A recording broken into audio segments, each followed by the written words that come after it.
Righty YouTube, how are you guys doing today? Today I'll be giving you a review on the Beats by Dre Solo HDs. I've had this for a few days and I thought, hey, now would be a good time to go over the positives, the negatives, and just my general thoughts on this headset.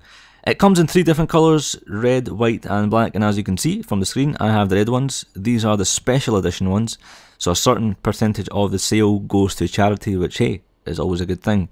It's going to cost you about £169.99 UK British pounds.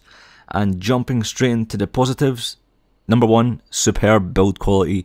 You know when you're touching this, or even when you're looking at it, you're like, damn, that thing is quite sexy, and it's something that when you look at it or hold in your hand, you know it's not going to fall apart anytime soon. It's very, very strong, robust, very stylish, also very easy to carry about with yourself, easily foldable, and as you can see, you know, if you're traveling, ideal partner, put it in your jacket, put it in the carrying case that's provided with this headset.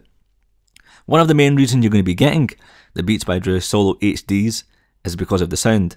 It makes the crappiest of crappiest songs stand out. Very, very powerful bass, crisp and vibrant.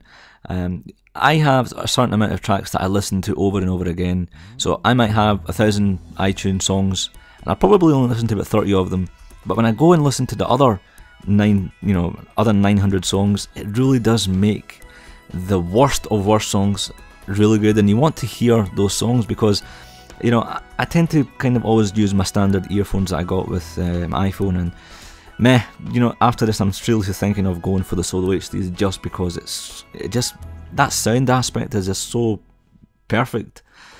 The other thing that I like about this is the coating on this headset is brilliant. It's genius, and I wish everyone would do this. But I guess it's a kind of a proprietary thing for Monster. And what I mean by that is, I have a lot of cables that, if you don't use them for a while, or when you put them away after you've used them, they all kind of tangle, and it's a hassle because they all kind of mess up, and you've got to spend time the next time you use them to untangle the wires. Well, this headset has got a special coating on it, meaning it's not going to tangle easily. If at all, it will. So that is very, very good, and it's about 1.2 meters, which is a reasonable length for a cable. And the last thing about this is the remote and microphone aspect to the cable. This is something that the first generation of the Solos doesn't have, and I also had experiences with the first generation. And the second generation is completely the next level in terms of audio quality, and because you've got this remote and microphone. So if you listen to music and you get a call, as I did here, then you don't have to take your headset off, you don't have to disconnect the wire and then, you know, answer your phone. You can do it right there within your phone and using the ear and mic, which is very, very cool.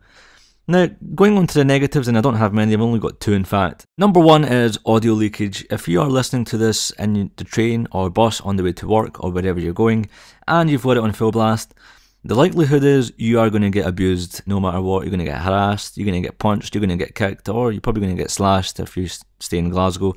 Simply because if you put it too loud, then the audio leaks from the sides, and it's something that I hate personally when I'm on the bus or the train going out and about.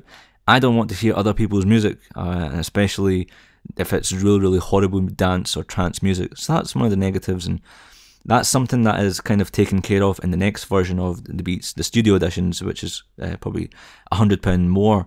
And secondly, it doesn't have noise cancellation, which is what the studio editions have. But guys, that's it for the review. That's all the positives and negatives. Admittedly, not many negatives, but it's a fantastic piece of kit. I would recommend it to anyone without a doubt, any day of the week.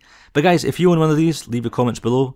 And remember, you can join me on iGlaswegian.com, twitter.com/i6glaswegian, facebook.com/iGlaswegian. And any general comments on Monster, do leave them down below. Cheers.